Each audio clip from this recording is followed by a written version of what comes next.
Hi hello നമസ്കാരം. എല്ലാവർക്കും സഹകാരി raise പ്ലസിന്റെ daily content first ക്ലാസ്സിലേക്ക് സ്വാഗതം. അപ്പൊ നമുക്ക് ഇന്ന് അറിയേണ്ടത് എന്തൊക്കെയാണെന്ന് നോക്കാം.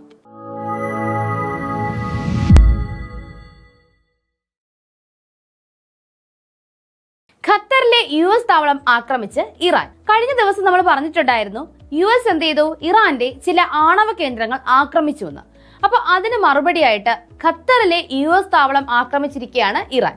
ശ്രദ്ധിക്കുക, ഖത്തറിനെ അല്ല ഇറാൻ ആക്രമിച്ചിരിക്കുന്നത്, ഖത്തറിൽ സ്ഥാപിച്ചിരിക്കുന്ന US താവളം, ഖത്തറിൽ സ്ഥാപിച്ചിരിക്കുന്ന US താവളമാണ് ഇറാൻ ആക്രമിച്ചിരിക്കുന്നത്. അപ്പോൾ ആ താവളത്തെ മാത്രം ലക്ഷ്യം വെച്ചുകൊണ്ടാണ് ഇറാന്റെ ആക്രമണം, അല്ലാതെ ഖത്തറിനെ അല്ല. അത് നിങ്ങളൊന്ന് മൈൻഡിൽ വെക്കുക. നമ്മുടെ ഒത്തിരി സുഹൃത്തുക്കൾ ഖത്തറിലും മറ്റ് അറേബ്യൻ രാജ്യങ്ങളിലൊക്കെ ജോലി ചെയ്യുന്നവരായിട്ടുണ്ട്. അപ്പോൾ ഇറാൻ ആക്രമിച്ചിരിക്കുന്നത് ഖത്തറിന്റെ US താവളത്തെയാണ്. അപ്പോൾ മറുപടിയാണ്. അപ്പോൾ അങ്ങോട്ടും ഇങ്ങോട്ടും മറുപടി കൊടുത്തുകൊണ്ടിരിക്കുകയാണ്. യുദ്ധം വളരെ പെട്ടെന്ന് തന്നെ അവസാനിക്കട്ടെ, എല്ലാവരും സേഫ് ആയിട്ട് ഇരിക്കട്ടെ എന്ന് നമുക്ക് ആശംസിക്കാം.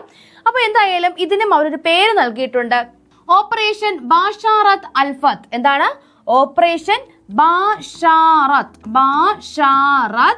അൽഫത്ത്? ഓപ്പറേഷൻ ബാഷാറത്ത് അൽഫത്ത്. കഴിഞ്ഞ ദിവസം അമേരിക്കയുടെ ഇറാൻ ആണവ കേന്ദ്രങ്ങളുടെ ആക്രമണത്തിന് ഒരു പേര് നൽകിയിരുന്നു. അപ്പൊ ആ പേരെന്താണെന്ന് നിങ്ങൾ എന്ത് ചെയ്യണം, കമന്റ് ചെയ്യണം. നമ്മൾ പഠിച്ചാൽ മാത്രം പോരാ, ഓർത്തെടുക്കണം. അപ്പോൾ എല്ലാവരും ഒന്ന് ഓർത്തെടുത്തിട്ട് ഇപ്പൊ തന്നെ ആ പേരൊന്ന് കമന്റ് ചെയ്തേ. ഇതിന്റെ പേരെന്തായിരുന്നു? ബഷാറത്ത് അൽഫത്ത്. എന്താണ്? ബഷാറത്ത് അൽഫത്ത്. ബഷാറത്ത് അൽഫത്ത് എന്നാണ് ഖത്തറിലെ US താവളം ആക്രമിച്ച ഇറാന്റെ ഓപ്പറേഷൻ ബഷാറത്ത് അൽഫത്ത്. ഇതിന്റെ അർത്ഥം എന്ന് പറയുന്നത് വിജയത്തിന്റെ സത്വാർത്ത. എന്താണ്? വിജയത്തിന്റെ സത്വാർത്ത എന്നാണ് ഈ ഒരു വേർഡ് മീൻ ചെയ്യുന്നത്. ബഷാറത്ത് അൽഫത്ത് എന്നത് മീൻ ചെയ്യുന്നത് എന്താണ്? വിജയത്തിന്റെ സത്വാർത്ത. ഇതൊരിക്കലും സത്വാർത്തയല്ല. ഇറാൻ ഇസ്രായേലിനെ ആക്രമിച്ചാലും ഇസ്രായേൽ ഇറാനെ ആക്രമിച്ചാലും നഷ്ടപ്പെടുന്നത് സാധാരണക്കാരായ ജനങ്ങൾക്കാണ്. അവരുടെ ജീവിതമാണ് ദുരിതത്തിലാകുന്നത്. അതുകൊണ്ട് യുദ്ധം വളരെ പെട്ടെന്ന് തന്നെ പര്യവസാനിക്കട്ടെ എന്ന് നമുക്ക് ആശംസിക്കാം.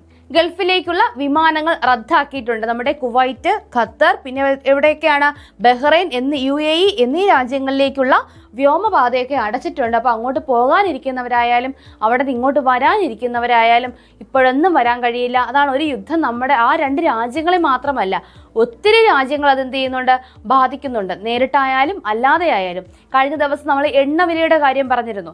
അപ്പോൾ ഇന്ത്യ പറയുന്നുണ്ട് ഇവിടെ എണ്ണക്ഷാമമൊന്നും ഉണ്ടാകില്ല എന്ന് പറയുന്നുണ്ട്. എന്നിരുന്നാലും നമുക്കൊരു വില വർധനയൊക്കെ പ്രതീക്ഷിക്കാം. ഇതെല്ലാം എന്തിന്റെ ഭാഗമാണ്? ഈ യുദ്ധത്തിന്റെ ഭാഗമാണ്. ഒരു രാജ്യത്തെ വേറൊരു രാജ്യം സപ്പോർട്ട് ചെയ്യുമ്പോൾ മറ്റേ രാജ്യത്തിന്റെ ശത്രുവായി മാറും. അങ്ങനെ യുദ്ധം ലോകരാജ്യങ്ങളിൽ മുഴുവൻ വ്യാപിച്ചു പോകുവാനുള്ള സാധ്യതയും വളരെ കൂടുതലാണ്. മൗറീഷ്യസ് പര്യടനം പൂർത്തിയാക്കി INS ടെഗ് യുദ്ധക്കപ്പൽ. ഇന്ത്യയുടെ യുദ്ധക്കപ്പലാണ് INS ടെഗ്. എന്താണ്? INS ടെഗ് യുദ്ധക്കപ്പൽ മൗറീഷ്യസ് പര്യടനം പൂർത്തിയാക്കി തിരികെ വന്നിട്ടുണ്ട്. ഇന്ത്യൻ മഹാസമുദ്രത്തിന്റെ തെക്കു പടിഞ്ഞാറൻ മേഖലയുള്ള സൈനിക വ്യാസത്തിന്റെ ഭാഗമായി ഇന്ത്യൻ മഹാസമുദ്രത്തിന്റെ തെക്കു പടിഞ്ഞാറൻ മേഖലയിലുള്ള സൈനിക വ്യാസത്തിന്റെ ഭാഗമായി എന്ത് നടത്തി? മൗറീഷ്യസിലെ ലൂയിസ് തുറമുഖ പര്യടനം നടത്തി. എന്താണ്? ഇന്ത്യൻ മഹാസമുദ്രത്തിന്റെ തെക്കു പടിഞ്ഞാറൻ മേഖലയിലുള്ള സൈനിക വിന്യാസം, ഇന്ത്യൻ മഹാസമുദ്രത്തിന്റെ തെക്കു പടിഞ്ഞാറൻ മേഖലയിലുള്ള സൈനിക വിന്യാസത്തിന്റെ ഭാഗമായിട്ട് ഒരു പര്യടനം നടത്തി. മൗറീഷ്യസിലെ ലൂയിസ് തുറമുഖത്തിൽ ഒരു പര്യടനം നടത്തി നമ്മുടെ INS ടെഗ്. അതൊരു യുദ്ധക്കപ്പലാണ്. വ്യക്തമായിട്ട് പഠിക്കുക. INS ടെഗ് എന്താണ്? ഒരു യുദ്ധക്കപ്പലാണ്. INS ടെഗിന്റെ കമാൻഡിംഗ് ഓഫീസർ ആരായിരുന്നു? ക്യാപ്റ്റൻ വികാസ് ഗുലറി. ആരാണ്? ക്യാപ്റ്റൻ വികാസ് ഗുലറി. ക്യാപ്റ്റൻ വികാസ് ഗുലറിയാണ് INS ടെഗിന്റെ കമാൻഡിംഗ് ഓഫീസർ. ആരാണ്? ക്യാപ്റ്റൻ വികാസ് ഗുലറി. എണ്ണ പ്രതിസന്ധി ഉണ്ടാകില്ലെന്ന് കേന്ദ്രം. അപ്പോൾ യുദ്ധവുമായി ബന്ധപ്പെട്ട് എന്താണ്? ഹോർമൂസ് സമുദ്രപാത, കടലിടുക്ക് അടച്ചിട്ടുണ്ട്.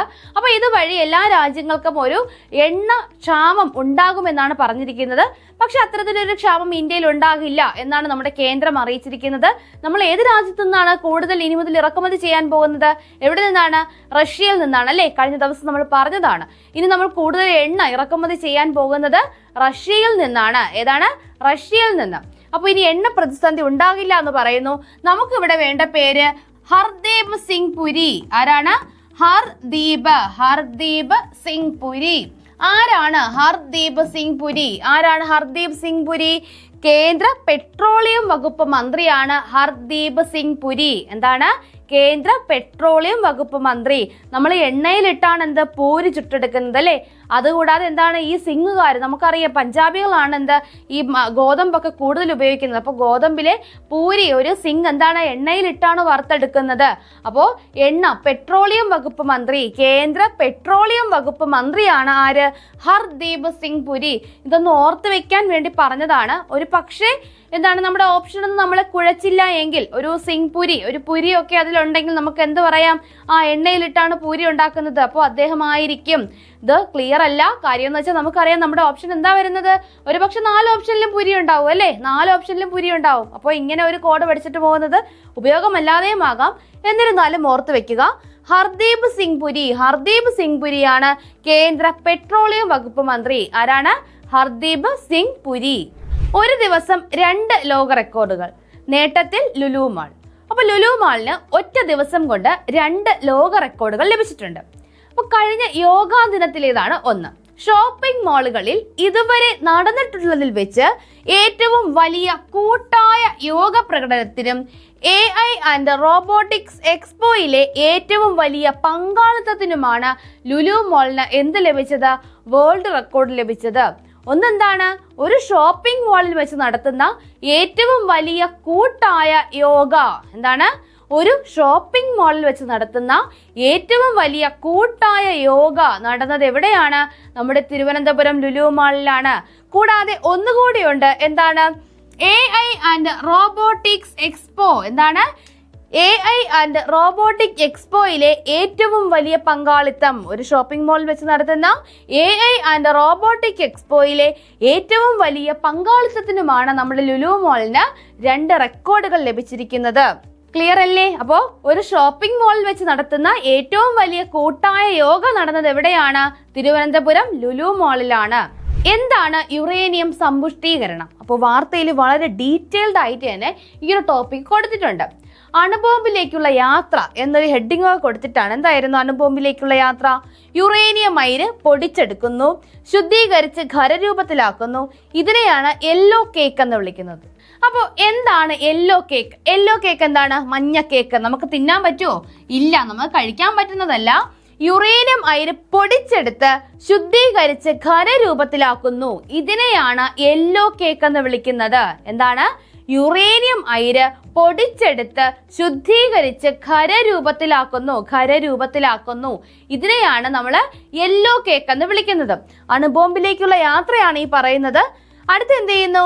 രാസവിദ്യയിലൂടെ യെല്ലോ കേക്കിനെ യുറേനിയം ഹെക്സാഫ്ലൂറൈഡ് ആക്കുന്നു. Uranium hexafluoride. രാസവിദ്യയിലൂടെ യെല്ലോ കേക്കിനെ യുറേനിയം ഹെക്സാഫ്ലൂറൈഡ് ആക്കി മാറ്റുന്നു. മൂന്നാമത്തേത് എന്താണ്? യുറേനിയം ഹെക്സാഫ്ലൂറൈഡ് സെൻട്രിഫ്യൂജിൽ കറങ്ങുന്നു. യുറേനിയം 235ഉം യുറേനിയം 238ഉം വേർതിരിയുന്നു. യുറേനിയത്തിന്റെ 2 ഐസോടോപ്പുകളാണ് യുറേനിയം 235ഉം യുറേനിയം 238ഉം. ഇവ രണ്ടുമാണ് നമുക്ക് എന്ത് കിട്ടുന്നത്? യുറേനിയം വേർതിരിക്കുമ്പോൾ കിട്ടുന്നത്. യുറേനിയത്തിന്റെ സെൻട്രിഫ്യൂജിൽ കറക്കുമ്പോൾ ലഭിക്കുന്നത് യുറേനിയം 235ഉം യുറേനിയം 238ഉമാണ്. അപ്പോൾ ഇത് വേർതിരിയുന്നു. ആണവായുധത്തിന് 90% ഉപയോഗിക്കുന്നത് യുറേനിയം 235 ആണ്. എന്താണ്? ആണവായുധത്തിന് 90% ഉപയോഗിക്കുന്ന യുറേനിയത്തിന്റെ ഐസോടോപ്പ് ഏതാണ്? യുറേനിയം 235 ആണ്. ഏതാണ്? യുറേനിയം 235. അടുത്ത എന്ത് ചെയ്യുന്നു? ആണവോർജ നിലയങ്ങൾക്ക് 3 മുതൽ 5% മതി. ഇത് ഇന്ധനദണ്ഡുകളാക്കി മാറ്റുന്നു. ആണവോർജ നിലയങ്ങൾക്ക് ഇത് എത്ര മതി? 3 മുതൽ 5% മതി. ഇതിനെ ഇന്ധനദണ്ഡുക്കളാക്കി മാറ്റുന്നു. ഏതിനെ? നമ്മുടെ യുറേനിയം 235നെ. പിന്നെ എന്ത് ചെയ്യുന്നു? ദണ്ഡുകൾ റിയാക്ടറുകളിൽ സ്ഥാപിക്കുന്നു. അണുവിഘടനത്തിലൂടെ ഉണ്ടാകുന്ന ഊർജം വൈദ്യുതി ഉൽപാദനത്തിനായി ഉപയോഗിക്കുന്നു. എന്താണ്? അണുവിഘടനത്തിലൂടെ. ന്യൂക്ലിയർ ഫിഷൻ ആണ്, ഫ്യൂഷൻ അല്ല. ഫ്യൂഷൻ സംയോജനം, ഫിഷൻ വിഘടനം. ന്യൂക്ലിയർ ഫിഷനിലൂടെ, അണുവിഘടനത്തിലൂടെ ഉണ്ടാകുന്ന ഊർജം എന്ത് ചെയ്യുന്നു? വൈദ്യുതി ഉൽപാദനത്തിനായി ഉപയോഗിക്കുന്നു. യുറേനിയം 235 ആണ് ഉപയോഗിക്കുന്നത്. ഈ ദണ്ടുകൾ പ്ലൂട്ടോണിയം ഉണ്ടാക്കാനും ഉപയോഗിക്കാം. പ്ലൂട്ടോണിയം ഐസോട്ടോപ്പ് ഉപയോഗിച്ചും ബോംബ് ഉണ്ടാക്കാം. എന്ത് ചെയ്യാം? ഈ ദണ്ടുകൾ ഉപയോഗിച്ച് പ്ലൂട്ടോണിയം ഉണ്ടാക്കാനും ഉപയോഗിക്കാം. ഈ പ്ലൂട്ടോണിയം ദണ്ട് ഉപയോഗിച്ച് നമുക്ക് എന്ത് ചെയ്യാൻ കഴിയും? ബോംബ് ഉണ്ടാക്കാനാകും. ഇതൊന്നും കണ്ടിട്ട് ആരും ബോംബ് ഉണ്ടാക്കാന്ന് വിചാരിക്കരുത്. ബോംബ് ഉണ്ടാക്കാനുള്ള 8 സ്റ്റെപ്പുകളല്ല നമ്മളിപ്പോൾ പഠിച്ചത്. നമ്മളൊരു PSC ഉദ്യോഗാർത്ഥിക്ക് ഒരു പക്ഷേ ഇതൊക്കെ പരീക്ഷയിൽ ചോദിച്ചാൽ നമുക്ക് എഴുതണം, അല്ലേ? ഏത് യുറേനിയത്തിന്റെ ഏത് ഐസോട്ടോപ്പാണ് അണുബോംബ് നിർമ്മാണത്തിൽ ഉപയോഗിക്കുന്നത്? നടക്കുന്ന പ്രവർത്തനം ന്യൂക്ലിയർ ഫ്യൂഷൻ ആണോ, ന്യൂക്ലിയർ ഫിഷൻ ആണോ? ഇതൊക്കെയാണ് ഈ ക്ലാസ്സിൽ പഠിപ്പിക്കുന്നത്. ബോംബ് ഉണ്ടാക്കാനല്ല, കൃത്യമായി പഠിക്കുക. അടുത്തെന്താണ്? ആണവ മാലിന്യം വികിരണത്തിന് ഇടയാക്കാതെ സൂക്ഷിക്കുകയോ പുനഃചംക്രമണത്തിലൂടെ പുതിയ ഇന്ധന ദണ്ടുകൾ ഉണ്ടാക്കുകയോ ചെയ്യാം. അപ്പൊ ഇനി ബാക്കി വരുന്ന ആണവ മാലിന്യം ഉണ്ട്. ഇതെന്ത് ചെയ്യും? ഇത് വികിരണത്തിന് കാരണമാകും. അപ്പോൾ ഇത് വികിരണത്തിന് ഇടയാക്കാതെ ഇതിന് എന്ത് ചെയ്യണം? സൂക്ഷിച്ച് റീസൈക്കിൾ ചെയ്യാം. ഒന്നുകിൽ റീസൈക്കിൾ ചെയ്യാം. റീസൈക്കിൾ ചെയ്ത് എന്തുണ്ടാക്കാം? പുതിയ ഇന്ധന ദണ്ടുക്കൾ ഉണ്ടാക്കുകയോ ഒക്കെ ചെയ്യാനാകും. അപ്പൊ ഇവിടെ നമുക്ക് അറിയേണ്ടത് എന്താണ് സമ്പുഷ്ട യുറേനിയം? എന്താണ്? നമുക്ക് നോക്കാം. എന്താണ് യുറേനിയം സമ്പുഷ്ടീകരണം? US-ന്റെ യുദ്ധവിമാനങ്ങൾ ഇറാനിലെ 3 ആണവ കേന്ദ്രങ്ങളിൽ ഞായറാഴ്ച ബോംബിട്ടു. മലനിരകളിൽ ആഴത്തിൽ സ്ഥിതി ചെയ്യുന്ന ഫോർദോ, എന്താണ്? ഫോർദോ യുറേനിയം സമ്പുഷ്ടീകരണ കേന്ദ്രമാണ് ഇതിലൊന്ന്. അപ്പോൾ ഇറാന്റെ 3 ആണവ കേന്ദ്രങ്ങൾ തകർത്തു. അത് 3 നമ്മൾ കഴിഞ്ഞ ക്ലാസ്സിൽ പറഞ്ഞു. അതിൽ പ്രധാനപ്പെട്ട ഒന്നാണ് ഫോർദോ. ഈ ഫോർദോയിൽ നടക്കുന്നത് യുറേനിയം സമ്പുഷ്ടീകരണമാണ്. എന്താണ്? യുറേനിയം സമ്പുഷ്ടീകരണം. നദാൻസ്, ഇസ്ഫഹാൻ, ഇതാണ് ബാക്കി 2 ആണവ കേന്ദ്രങ്ങൾ. ഏതൊക്കെയാണ്? നദാൻസും ഇസ്ഫഹാനും. യുറേനിയം സമ്പുഷ്ടീകരണത്തിന്റെ പേര് പറഞ്ഞാണ് US ഈ ആക്രമണം നടത്തിയത്. ഇറാന്റെ യുറേനിയം സമ്പുഷ്ടീകരണ കേന്ദ്രം തകർത്തു. അതിന്റെ ഒരു പേര് എടുത്തു പറഞ്ഞുകൊണ്ടാണ് US ഈ ആക്രമണം നടത്തിയത്. അപ്പൊ അതുകൊണ്ട് തന്നെ നമ്മൾ അറിഞ്ഞിരിക്കണം എന്താണ് യുറേനിയം സമ്പുഷ്ടീകരണം. എന്താണ്? ആണവ സാങ്കേതിക വിദ്യയുമായി ബന്ധപ്പെട്ട പ്രധാനപ്പെട്ട ഒരു ഘട്ടമാണ് ഈ യുറേനിയം സമ്പുഷ്ടീകരണം. ആണവ സാങ്കേതിക വിദ്യയിലെ ഒരു പ്രധാനപ്പെട്ട ഘട്ടമാണ് എന്താ? യുറേനിയം സമ്പുഷ്ടീകരണം. എന്താണിത്? ഭൂമിയിലുള്ള ഒരു ധാതുവാണ് യുറേനിയം. നമുക്ക് എല്ലാവർക്കും അറിയാം, നമ്മുടെ ഭൂമിയിലുള്ള ഒരു ധാതുവാണ് യുറേനിയം എന്ന് പറയുന്നത്. ഈ യുറേനിയം ഖനനം ചെയ്തെടുക്കുമ്പോൾ നമുക്ക് ഇതിന്റെ 2 ഐസോട്ടോപ്പുകളായിട്ടാണ് കിട്ടുന്നത്. എന്താണ്? യുറേനിയം നമ്മൾ ഖനനം ചെയ്തെടുക്കുമ്പോൾ നമുക്കിത് കിട്ടുന്നത് യുറേനിയത്തിന്റെ 2 ഐസോട്ടോപ്പുകളാണ്. ഏതൊക്കെയാണ് ഐസോട്ടോപ്പുകൾ? Uranium 235 uranium 238. നമുക്കറിയാവുന്ന യുറേനിയത്തിന്റെ 2 ഐസോട്ടോപ്പുകളാണ് യുറേനിയം 235 യുറേനിയം 238. അയിരിൽ ഏതാണ്ട് കിട്ടുന്ന ഓറിൽ ഏതാണ്ട് 99.3% അടങ്ങിയിരിക്കുന്നത് യുറേനിയം 238 ആണ്. അപ്പോൾ നമുക്ക് ഭൂമിയിൽ നിന്നും കിട്ടുന്ന യുറേനിയത്തിൽ ഏറ്റവും കൂടുതൽ അടങ്ങിയിരിക്കുന്നത് യുറേനിയത്തിന്റെ ഐസോട്ടോപ്പായ യുറേനിയം 238 ആണ്. നമുക്ക് 2 ഐസോട്ടോപ്പുകളായിട്ടാണ് കിട്ടുന്നത്. ഒന്ന് യുറേനിയം 235 മറ്റൊന്ന് യുറേനിയം 238. അതിൽ ഏറ്റവും കൂടുതലുള്ളത് യുറേനിയം 238 ആയിരിക്കും. ഏതാണ്? യുറേനിയം 238. അപ്പൊ ബാക്കി ഒരു 0.7% മാത്രമാണ് എന്തുള്ളത്? 0.7% മാത്രമാണ് യുറേനിയം 235 ഉള്ളത്. ഏതിൽ? നമുക്ക് ഭൂമിയിൽ നിന്നും കിട്ടുന്ന അയിരിലുള്ളത്. പക്ഷെ ആണവോർജ പ്രവർത്തനത്തിന് അല്പം മാത്രമുള്ള യുറേനിയം 235 ആണ് ആവശ്യം, അല്ലേ? നമ്മൾ പറഞ്ഞായിരുന്നു എന്ത് ചെയ്യുന്നു? ആണവ എനർജി, അതായത് നമ്മുടെ ന്യൂക്ലിയർ എനർജി പ്രൊഡക്ഷനിൽ ആവശ്യമായിട്ടുള്ളത് യുറേനിയത്തിന്റെ ഏത് ഐസോട്ടോപ്പാണ്? യുറേനിയം 235 ആണ്. അത് എത്രേ കിട്ടുന്നുള്ളൂ? 0.7% കിട്ടുന്നുള്ളൂ. ഇതാണ് അവിടെ ആവശ്യമായി വരുന്നത്. ഈ യുറേനിയം 235 കൊണ്ട് ആണവോർജമോ ബോംബോ ഉണ്ടാക്കാൻ കഴിയില്ല. അതിന് യുറേനിയം 235ന്റെ അളവ് എന്ത് ചെയ്യണം? കൂട്ടണം. ഈ 0.7% കൊണ്ട് ഉണ്ടാക്കാൻ കഴിയോ? ആണവ എനർജി ഉണ്ടാക്കാൻ കഴിയില്ല. ഒരു ആണവ ബോംബും എന്ത് ചെയ്യാൻ കഴിയില്ല? ഉണ്ടാക്കാൻ കഴിയില്ല. അപ്പോൾ ഇതിന് എന്ത് ചെയ്യണം? ഇതിന്റെ അളവ് കൂട്ടണം. യുറേനിയം 235ന്റെ അളവ് കൂട്ടണം. ഇങ്ങനെ യുറേനിയം 235ന്റെ അളവ് കൂട്ടുന്ന പ്രക്രിയയാണ് എന്തെന്ന് പറയുന്നത്? സമ്പുഷ്ടീകരണം അല്ലെങ്കിൽ യുറേനിയം സമ്പുഷ്ടീകരണം. അപ്പൊ യുറേനിയം സമ്പുഷ്ടീകരണം എന്ന് പറയുന്നത് എന്താണ്?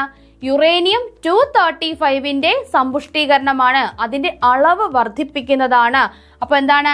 യുറേനിയം 235ന്റെ അളവ് വർദ്ധിപ്പിക്കുന്നതിനുള്ള പ്രക്രിയയാണ് യുറേനിയം സമ്പുഷ്ടീകരണം എന്ന് പറയുന്നത്. അതിനാദ്യം യുറേനിയത്തെ രാസപ്രക്രിയ വഴി യുറേനിയം ഹെക്സാഫ്ലൂറൈഡ് വാതകമാക്കും. ഇതാണ് നമ്മൾ ആദ്യം കണ്ടത്. അതിനെ എന്ത് ചെയ്യുന്നു? ഹെക്സാഫ്ലൂറൈഡ് വാതകമാക്കുന്നു. അതിനെ സെൻട്രിഫ്യൂജുകൾ എന്ന് വിളിക്കുന്ന യന്ത്രത്തിലേക്ക് ഇടുന്നു. യുറേനിയം സമ്പുഷ്ടീകരണ പ്ലാന്റുകളിലെ പ്രധാന ഉപകരണങ്ങളാണ് സെൻട്രിഫ്യൂജുകൾ. സിലിണ്ടർ ആകൃതിയിലുള്ള ഈ യന്ത്രം ഒരു കടക്കോൽ പോലെ പ്രവർത്തിക്കും. നമുക്കറിയാം സെൻട്രിഫ്യൂഗേഷൻ നമ്മൾ പഠിച്ചിട്ടുള്ളതാണ്. എന്താണ്? ഒരു സിലിണ്ടർ ആകൃതിയിൽ ഉണ്ടാകും. അതിന് നമ്മൾ ഈ തൈരൊക്കെ കടഞ്ഞെടുക്കില്ല. തൈര് കടഞ്ഞെടുക്കുന്ന എന്താണ്? സെൻട്രിഫ്യൂഗേഷൻ ആണ് അല്ലേ? അതായത് കറങ്ങി അതിൽ നിന്ന് എന്ത് ചെയ്യുന്നു? ഇതിങ്ങനെ പെരുകി വരത്തില്ലേ എന്ന് പറയുമ്പോൾ അതിങ്ങനെ കടഞ്ഞെടുക്കുക. അത് തന്നെയാണ് സെൻട്രിഫ്യൂഗേഷൻ എന്നതുകൊണ്ട് അർത്ഥമാക്കുന്നത്. ഇതെന്ത് ചെയ്യുന്നു? സെൻട്രിഫ്യൂഗേഷൻ വഴിയാണ് ഇതിന്റെ സമ്പുഷ്ടീകരണം സാധ്യമാകുന്നത്. യുറേനിയം ഹെക്സാഫ്ലൂറൈഡ് സെൻട്രിഫ്യൂഗേഷൻ വഴി എന്ത് ചെയ്യും? അതിങ്ങനെ സ്പ്ലിറ്റായി മാറിക്കൊണ്ടേയിരിക്കും. ഇതെന്ത് ചെയ്യുന്നു? രണ്ടായി വേർതിരിഞ്ഞുകൊണ്ടേയിരിക്കും. ഭാരം കുറഞ്ഞ യുറേനിയം 235 നടുവിലേക്ക് വരും. ഭാരം കൂടുതലുള്ള യുറേനിയം 238 എന്ത് ചെയ്യും? വശങ്ങളിലേക്ക് മാറും. ഈ പ്രക്രിയ ആവർത്തിക്കും. മധ്യത്തിലുള്ള കുഴൽ വഴി എന്ത് ചെയ്യും? യുറേനിയം 235 വേർതിരിച്ചെടുക്കും. അപ്പോൾ ഇങ്ങനെയാണ് യുറേനിയം 35 അതിൽ നിന്നും വേർതിരിച്ചെടുക്കുന്നത്. അപ്പോൾ നമുക്ക് വേണ്ടത് എന്താണ്? സമ്പുഷ്ടീകരണം. യുറേനിയം സമ്പുഷ്ടീകരണം എന്താണെന്നാണ് നമുക്ക് ആവശ്യം. അത് വ്യക്തമായിട്ട് തന്നെ നമ്മൾ പറഞ്ഞു. അപ്പോൾ ഇവിടെ അടുത്ത് കൊടുത്തിട്ടുണ്ട് എന്താണ് ഐസോടോപ്പ്. നമ്മൾ ഇത്രയും നേരം പറഞ്ഞു യുറേനിയത്തിന്റെ ഐസോടോപ്പുകളാണ് യുറേനിയം 235ഉം യുറേനിയം 238ഉം. അങ്ങനെയെങ്കിൽ എന്താണ് ഐസോടോപ്പ് എന്നതുകൊണ്ട് അർത്ഥമാക്കുന്നത്? PSC പരീക്ഷകളിൽ കെമിസ്ട്രി ഭാഗത്ത് നമുക്ക് ചോദിക്കുന്ന ചോദ്യമാണ് ഐസോടോപ്പ്. ഹൈഡ്രജന്റെ ഐസോടോപ്പുകൾ ഏതൊക്കെയാണ്? പ്രോട്ടിയം, ഡ്യൂട്ടീരിയം, ട്രിഷിയം അല്ലേ? പ്രോട്ടിയം, ഡ്യൂട്ടീരിയം, ട്രിഷിയമാണ് ഹൈഡ്രജന്റെ ഐസോടോപ്പുകൾ. ഏറ്റവും കൂടുതൽ ഐസോടോപ്പുകളുടെ മൂലകം ചോദിച്ചാൽ ടിന്നാണ്. ടിന്നിന്റെ 10 ഐസോടോപ്പുകളാണ് ഉള്ളത്. എങ്കിൽ എന്താണ് ഈ ഐസോടോപ്പ്? ആറ്റത്തിന്റെ ന്യൂക്ലിയസിലെ പ്രോട്ടോണുകളുടെ എണ്ണമാണ് അറ്റോമിക് നമ്പർ. ന്യൂട്രോണുകളുടെ എണ്ണം മാസ് നമ്പർ. ഒരേ അറ്റോമിക് നമ്പറും വ്യത്യസ്ത മാസ് നമ്പറുമുള്ള ആറ്റങ്ങളാണ് എന്ത്? ഐസോടോപ്പുകൾ. എന്താണ് ഐസോടോപ്പുകൾ?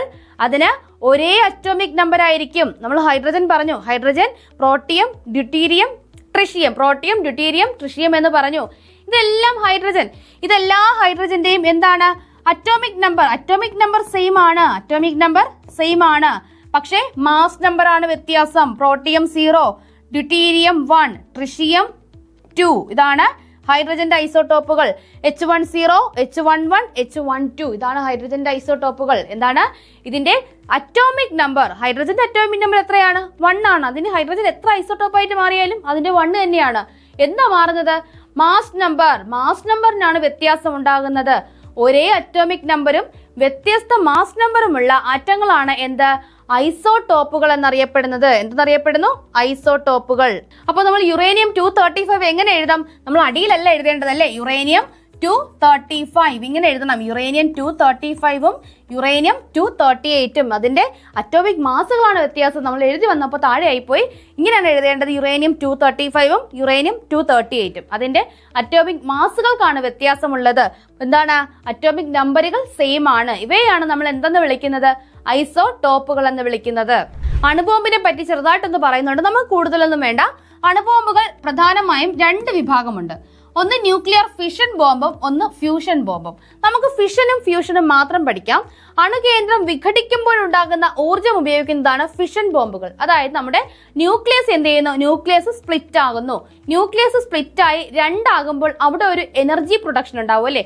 ഒരു എനർജി റിലീസ് ഉണ്ടാകും. ന്യൂക്ലിയസ് 2 ആകുമ്പോൾ അവിടെ ഒരു എനർജി റിലീസ് ഉണ്ടാകും. അപ്പോൾ ഇത്തരം പ്രവർത്തനങ്ങളെയാണ് നമ്മൾ എന്തെന്ന് പറയുന്നത്? ന്യൂക്ലിയർ ഫിഷൻ എന്ന് പറയുന്നത്. എന്താണ് ന്യൂക്ലിയർ ഫിഷൻ? എന്ത് ചെയ്യുന്നു? അത് 2 ആകുന്നു, വിഘടിക്കുന്നു. അതാണ് അണുവിഘടനം, ന്യൂക്ലിയർ ഫിഷൻ. ഇനിയുള്ളത് ഫ്യൂഷൻ. ഫ്യൂഷൻ എന്ന് പറയുന്നത് എന്താണ്? സംയോജനമാണ്. 2 ഒന്നാകുന്നു. അതാണ് നമ്മൾ ഫ്യൂസ് ചെയ്ത് വെക്കുക. വയർ നമ്മൾ ഫ്യൂസ് ചെയ്യാന്ന് വെച്ചാൽ അതിനെ സംയോജിപ്പിച്ച് വെക്കുന്നു, ചേർത്ത് വെക്കുന്നു അല്ലേ? അപ്പൊ ഫ്യൂഷൻ എന്ന് വെച്ചാൽ അതിനെ ചേർത്ത് വെക്കുന്നു. അപ്പോൾ ന്യൂക്ലിയർ ഫ്യൂഷൻ എന്ന് പറയുന്നത് എന്താണ്? 2 ന്യൂക്ലിയസുകൾ ഒന്നാകുന്നു. 2 ഹൈഡ്രജൻ ആറ്റങ്ങൾ ചേർന്ന് നമുക്ക് എന്ത് ചെയ്യും? ഹീലിയം ഉണ്ടാകും. സൂര്യനിൽ നടക്കുന്നു. എന്താണ്? ന്യൂക്ലിയർ ഫ്യൂഷൻ ആണ് സൂര്യനിൽ നടക്കുന്നത്. സൂര്യനിൽ ഹൈഡ്രജൻ ആറ്റങ്ങൾ ചേർന്ന് എന്തുണ്ടാകുന്നുണ്ട്? ഹീലിയം ഉണ്ടാകുന്നുണ്ട്. സൂര്യനിൽ നടക്കുന്നത് ന്യൂക്ലിയർ ഫ്യൂഷൻ ആണ്. ഫ്യൂഷൻ എന്ന് വെച്ചാൽ ചേർന്നിരിക്കുക. അപ്പോൾ ഇങ്ങനെ ന്യൂക്ലിയർ ഫിഷൻ വഴിയും ന്യൂക്ലിയർ ഫ്യൂഷൻ വഴിയും അണുബോംബുകൾ ഉണ്ടാക്കാനാകും. എന്താണ്? ന്യൂക്ലിയർ ഫിഷൻ വഴിയും ഉണ്ടാക്കാം, ന്യൂക്ലിയർ ഫ്യൂഷൻ വഴിയും ഉണ്ടാക്കാം. ഒരു പക്ഷേ ഒരു സ്റ്റേറ്റ്മെന്റ് ലെവൽ ചോദ്യം വരികയാണ്. അണുബോംബുകളുടെ നിർമ്മാണം ന്യൂക്ലിയർ ഫ്യൂഷൻ വഴിയാണ്. Option A. അണുബോംബുകളുടെ നിർമ്മാണം ന്യൂക്ലിയർ ഫ്യൂഷൻ വഴിയാണ്. Option B. അണുബോംബുകളുടെ നിർമ്മാണം ന്യൂക്ലിയർ ഫിഷനും ഫ്യൂഷനും വഴിയാണ്. Option C. ഡി ആയിട്ട് എന്ത് വരും? ഇവയൊന്നുമല്ല. നമുക്ക് എന്തെഴുതണം? ഓപ്ഷൻ സി ബബിൾ ചെയ്യണം. എന്താണ് അണുബോംബ് ഉണ്ടാക്കുന്നത്? ന്യൂക്ലിയർ ഫിഷനിലൂടെയും ഉണ്ടാക്കാം, ന്യൂക്ലിയർ ഫ്യൂഷനിലൂടെയും ഉണ്ടാക്കാം. അപ്പൊ യുദ്ധമൊക്കെ അവിടെ നിൽക്കട്ടെ. അടുത്തൊരു പുരസ്കാരമാണ് സംഗീതിക പുരസ്കാരം കൈതപ്രത്തിനും ജെറി അമൽദേവിനും. ആർക്കൊക്കെയാണ്? കൈതപ്രം, നമ്മുടെ കൈതപ്രത്തിനും ജെറി അമൽദേവിനും സംഗീതിക പുരസ്കാരം ലഭിച്ചു. സംഗീതിക സാംസ്കാരിക സപര്യയുടെ പുരസ്കാരം കൈതപ്രം ദാമോദരൻ നമ്പൂതിരിക്കും സംഗീത സംവിധായകൻ ജെറി അമൽദേവിനും നൽകും. 10,001 രൂപയാണ് പുരസ്കാര തുക. എന്താണ്? സംഗീതിക സാംസ്കാരിക സപര്യയുടെ പുരസ്കാരം. സംഗീതിക സാംസ്കാരിക സപര്യയുടെ പുരസ്കാരമാണ് ആർക്കൊക്കെ ലഭിച്ചിരിക്കുന്നത്? കൈതപ്രം ദാമോദരൻ നമ്പൂതിരിക്കും അമൽ ദേവിനും. ജെറി അമൽദേവ്. ഇന്ത്യയുടെ മുൻ ക്രിക്കറ്റ് താരം ദിലീപ് ദോഷി അന്തരിച്ചു. കഴിഞ്ഞ ദിവസം നമ്മൾ ഇംഗ്ലണ്ടിന്റെ ഒരു താരം അന്തരിച്ച കാര്യം പറഞ്ഞായിരുന്നു. ആരായിരുന്നു? ഡേവിഡ് ലോറൻസ് അല്ലേ? ഡേവിഡ് ലോറൻസ് ഇംഗ്ലണ്ടിന്റെ ക്രിക്കറ്റ് താരമാണ്. അതുപോലെ ഇന്ത്യയുടെ മുൻ ക്രിക്കറ്റ് താരം ദിലീപ് ദോഷി അന്തരിച്ചു. ഇന്ത്യയുടെ മുൻ ക്രിക്കറ്റ് താരം ദിലീപ് ദോഷി അന്തരിച്ചു. അദ്ദേഹം ഇടംകയ്യൻ സ്പിന്നർ ആയിരുന്നു. 1979 മുതൽ 83 കാലഘട്ടത്തിലാണ് ഇന്ത്യക്ക് വേണ്ടി അദ്ദേഹം 33 ടെസ്റ്റും 15 ഏകദിനവും കളിച്ചു. എത്രയാണ്? 33 ടെസ്റ്റും 15 ഏകദിനവും കളിച്ചു 1979-83 കാലഘട്ടത്തിൽ. കൂടാതെ ടെസ്റ്റിൽ 33 വിക്കറ്റും ഏകദിനത്തിൽ 22 വിക്കറ്റും നേടിയ വ്യക്തിയാണ് ആര്? ദിലീപ് ജോഷി. അദ്ദേഹം ഗുജറാത്തുകാരനാണ്. ഏത് സംസ്ഥാനക്കാരനാണ്? ഗുജറാത്ത്. അതുകൂടെ ഒന്ന് ഓർത്തു വയ്ക്കാം. നമുക്കൊരു പക്ഷേ ചോദിക്കാം. ഒരു അറിവും ചെറുതല്ല എന്ന് പറയുന്നത് പോലെ എവിടെ നിന്നാണ് നമുക്ക് ചോദ്യം വരുന്നതെന്ന് പറയാൻ പറ്റത്തില്ല. അദ്ദേഹം ഗുജറാത്തുകാരനാണ്. 1979 ഓസ്ട്രേലിയക്കെതിരായിട്ടുള്ള ടെസ്റ്റ് ക്രിക്കറ്റിലാണ് അദ്ദേഹം അരങ്ങേറ്റം കുറിച്ചത്. 1979 ഓസ്ട്രേലിയക്കെതിരെയുള്ള ടെസ്റ്റ് ക്രിക്കറ്റിലാണ് ദിലീപ് ദോഷി അരങ്ങേറ്റം കുറിച്ചത്. പാരാ പവർ ലിഫ്റ്റിംഗ് ജോബി മാത്യുവിന് ഇരട്ട മെഡൽ. ജോബി മാത്യു മലയാളിയാണ്. പാരാ പവർ ലിഫ്റ്റിംഗ് ലോകകപ്പിൽ മലയാളി താരം ജോബി മാത്യുവിന് ഇരട്ട മെഡൽ. ബെയ്ജിങ്ങിലാണ് പാരാ പവർ ലിഫ്റ്റിംഗ് ലോകകപ്പ് നടക്കുന്നത്. ആർക്കാണ് ലഭിച്ചത്? ജോബി മാത്യു. ഇരട്ട മെഡലാണ് ലഭിച്ചത്. പുരുഷന്മാരുടെ 65 കിലോഗ്രാം വിഭാഗത്തിൽ ടോട്ടൽ ലിഫ്റ്റിൽ സ്വർണം ലഭിച്ചു. അതേപോലെ തന്നെ ബെസ്റ്റ് ലിഫ്റ്റിൽ വെള്ളിയും നേടി. എന്താണ്? പുരുഷന്മാരുടെ 65 കിലോഗ്രാം വിഭാഗത്തിൽ ടോട്ടൽ ലിഫ്റ്റിൽ സ്വർണവും നേടി, ബെസ്റ്റ് ലിഫ്റ്റിൽ വെള്ളി മെഡലും നേടിയാണ് ജോബി മാത്യു ഇരട്ട മെഡൽ സ്വന്തമാക്കിയത്. അപ്പൊ ജോബി മാത്യു പാരാലിമ്പിക് താരം ആണെന്നുള്ള കാര്യം മറക്കരുത്. പവർ ലിഫ്റ്റിംഗ് താരമാണെന്നുള്ള കാര്യം മറക്കുകയേ ചെയ്യരുത്. മാളവികയ്ക്ക് ഗോൾ, ഇന്ത്യക്ക് ചരിത്ര ജയം. അപ്പൊ പി മാളവിക എന്താണ്? 22 വർഷങ്ങൾക്ക് ശേഷം ഇന്ത്യൻ ഫുട്ബോൾ ടീമിൽ ഇടം നേടിയ വനിതയാണ് ആര്? മാളവിക. പി മാളവിക. ഇൻഷിലടക്കം പഠിക്കുക. പി മാളവികയാണ്. അപ്പൊ ഇന്ത്യക്ക് ചരിത്ര വിജയം എന്ന് പറയുന്നത് ഏഷ്യ കപ്പിൽ കഴിഞ്ഞ ദിവസം ഏഷ്യ കപ്പിൽ ഇന്ത്യൻ വനിതാ ടീമിന്റെ ഏറ്റവും വലിയൊരു വിജയം നടന്നു. AFC വനിതാ ഏഷ്യ കപ്പ് യോഗ്യതാ റൗണ്ടാണ്. യോഗ്യതാ റൗണ്ടിലെ ആദ്യ മത്സരത്തിൽ മംഗോളിയയെ 13-0 തോൽപ്പിച്ചു. 13-0 തോൽപ്പിച്ചു. അപ്പൊ ഇത് യോഗ്യതാ മത്സരമാണ്. ആദ്യ കളിയിലാണ് ഇന്ത്യക്ക് ഒരു വിജയം, ഇങ്ങനെ ഒരു ചരിത്ര വിജയം ഇന്ത്യ കരസ്ഥമാക്കിയിരിക്കുന്നത്. അതിലൊരു ഗോള് ആരുടേതാണ്? നമ്മുടെ പി മാളവികയുടേതാണ്. 2 time Olympic hockey medallist Lalit Upadhyay retires. അപ്പോൾ ഹോക്കിയിൽ നിന്നും വിരമിക്കുകയാണ് 2 തവണ ഇന്ത്യൻ ഹോക്കി ഒളിമ്പിക് മെഡൽ കരസ്ഥമാക്കിയ ലളിത് ഉപാധ്യായ. നമ്മുടെ ഇന്ത്യ ഹോക്കിയിൽ വെങ്കല മെഡൽ നേടുമ്പോഴൊക്കെ അദ്ദേഹം ടീമിൽ ഉണ്ടായിരുന്ന വ്യക്തിയാണ്. ആരാണ്? ലളിത് ഉപാധ്യായ. ലളിത് ഉപാധ്യായാണ് ഇന്ത്യൻ ഹോക്കി ടീമിൽ നിന്നും റിട്ടയർഡ് ആകാൻ പോകുന്ന വ്യക്തി. അപ്പൊ നമുക്കിനി ഒന്ന് റിവിഷൻ ചെയ്യാം. നമുക്ക് പഠിച്ചതൊക്കെ ഒന്ന് ഓർത്തെടുക്കണം അല്ലെ? ഓർത്തെടുത്ത് എല്ലാം ഒന്ന് ഉറപ്പിച്ച് വെക്കണം. റിവിഷൻ നോക്കാം. 2025 പാരീസ് ഡയമണ്ട് ലീഗിൽ നീരജ് ചോപ്രയ്ക്ക് സ്വർണം ലഭിച്ചിരിക്കുന്നു. 2025 പാരീസ് ഡയമണ്ട് ലീഗ്. എന്താണ്? ഡയമണ്ട് ലീഗിൽ നീരജ് ചോപ്രയ്ക്ക് സ്വർണം ലഭിച്ചിരിക്കുന്നു. 88.16 മീറ്റർ ദൂരമാണ് അദ്ദേഹം ജാവലിൻ എറിഞ്ഞത്. എത്രയാണ്? 88.16 മീറ്റർ. 1975 അടിയന്തരാവസ്ഥയ്ക്ക് എത്ര വർഷം തികഞ്ഞിരിക്കുന്നു? 50 വർഷം. 1975 അടിയന്തരാവസ്ഥയ്ക്ക് 50 വർഷം പൂർത്തിയായിരിക്കുന്നു. നടൻ മോഹൻലാലിനെ ആദരിച്ച് ശ്രീലങ്കൻ പാർലമെന്റ്. അപ്പോൾ നടൻ മോഹൻലാലിനെ ആദരിച്ച പാർലമെന്റ് ഏതാണ്? ശ്രീലങ്കൻ പാർലമെന്റ് ആണ്. വാർദ്ധക്യത്തിന്റെ പരാധീനതകൾ മറികടന്ന് 98-ാം വയസ്സിൽ തപസ്വിനി അമ്മയെക്കുറിച്ചുള്ള പുസ്തകരചന പൂർത്തിയാക്കിയ വ്യക്തിയാണ് MK സാനു. ആ പുസ്തകം ഏതാണെന്ന് കഴിഞ്ഞ ദിവസം നമ്മൾ പറഞ്ഞിട്ടുണ്ട്. എല്ലാം നമുക്ക് ഓർത്തെടുക്കാൻ ഇതിലൂടെ കഴിയില്ല, കുറച്ചൊക്കെ നിങ്ങൾ സ്വയം ഓർത്തെടുക്കണം. അപ്പൊ നിങ്ങൾ എന്ത് ചെയ്യണം? ആ പുസ്തകം ഏതാണെന്ന് കമന്റ് ചെയ്യുക. അവരുടെ പേരൊക്കെ ചേർത്തിട്ടുള്ള ഒരു പുസ്തകമാണ് തപസ്വിനി അമ്മയെക്കുറിച്ച്. ആരെഴുതിയത്? MK സാനു. ഒരു ജീവചരിത്രമാണ് എഴുതിയിരിക്കുന്നത്. അപ്പൊ എല്ലാവരും ആ പുസ്തകം ഏതാണെന്ന് പെട്ടെന്ന് കമന്റ് ചെയ്യണം കേട്ടോ. നമുക്ക് അടുത്ത പോയിന്റിലേക്ക് പോവാം. വിദേശത്ത് 150 വിക്കറ്റ് നേടുന്ന ആദ്യ ഏഷ്യൻ ബൗളർ ആണ് ആര്? ബുംറ. ആദ്യ ഏഷ്യൻ ബൗളർ, ആദ്യ ബൗളർ അല്ല, ആദ്യ ഇന്ത്യൻ ബൗളർ അല്ല, ആദ്യ ഏഷ്യൻ ബൗളർ ആണ് ബുംറ. വിദേശത്ത് 150 വിക്കറ്റ് നേടുന്ന ആദ്യ ഏഷ്യൻ ബൗളർ ആണ് ആര്? ബുംറ. 2025 ലോക പാരാ അത്ലറ്റിക് ചാമ്പ്യൻഷിപ്പിന്റെ വേദി ഏതാണ്? ന്യൂഡൽഹി ആണ്. ഏതാണ്? ന്യൂഡൽഹി. 2025 ലോക പാരാ അത്ലറ്റിക്സ് ചാമ്പ്യൻഷിപ്പിന്റെ വേദി ന്യൂഡൽഹി ആണ്. ഇതിന്റെ ഭാഗ്യചിഹ്നം മാസ്കോട്ട് ഒരു ആനയാണ്, ഒരു ബ്ലേഡ് കാലുള്ള ആനയാണ്. ആ ആനയുടെ പേര് കൂടി നിങ്ങൾ എന്താണെന്ന് ഓർത്ത് വെക്കുക കേട്ടോ. നമുക്കിനി കുറച്ച് റിവിഷൻ ക്വസ്റ്റ്യൻസ് നോക്കാം. പാരാ പവർ ലിഫ്റ്റിംഗ് ലോകകപ്പിൽ ഇരട്ട മെഡൽ കരസ്ഥമാക്കിയ മലയാളി താരമാര്? എന്താണ്? പാരാ പവർ ലിഫ്റ്റിംഗ് ലോകകപ്പിൽ ഇരട്ട മെഡൽ കരസ്ഥമാക്കിയ മലയാളി താരം.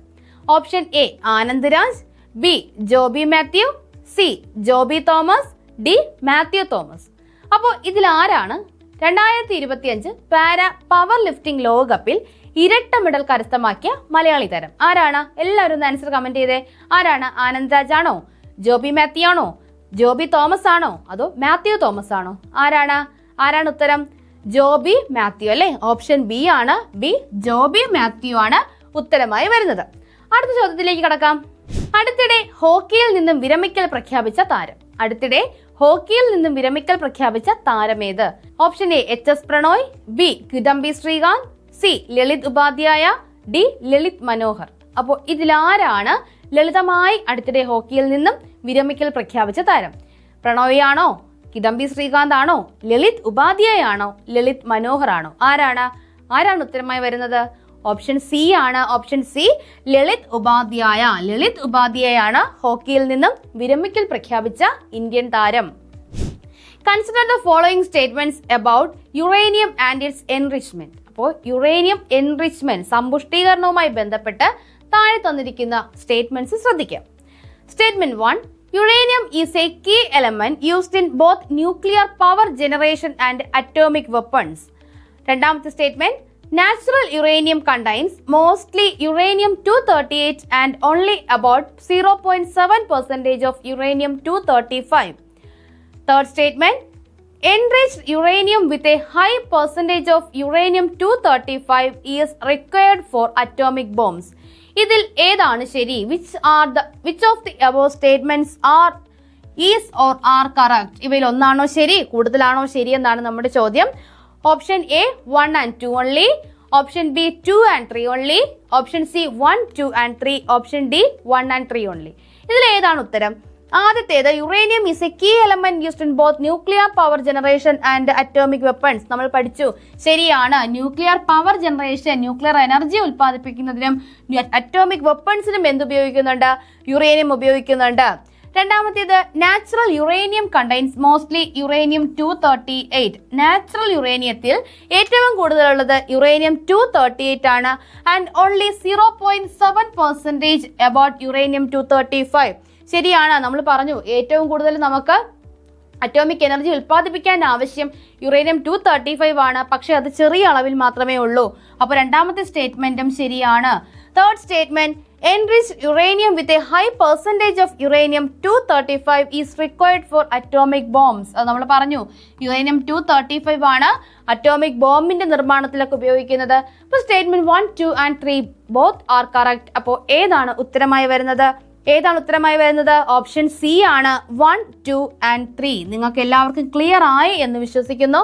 ഓപ്ഷൻ സി 1, 2 and 3 ആണ് ശരിയായ ഉത്തരം. അപ്പോൾ ഇത്രയുമാണ് നമ്മുടെ ഇന്നത്തെ ക്ലാസ്. അടുത്ത ക്ലാസ്സിലൂടെ കൂടുതൽ കറണ്ട് അഫയേഴ്സ് വാർത്തകളുമായി, കൂടുതൽ ക്വസ്റ്റ്യൻസുമായി നമുക്ക് വീണ്ടും കാണാം. താങ്ക്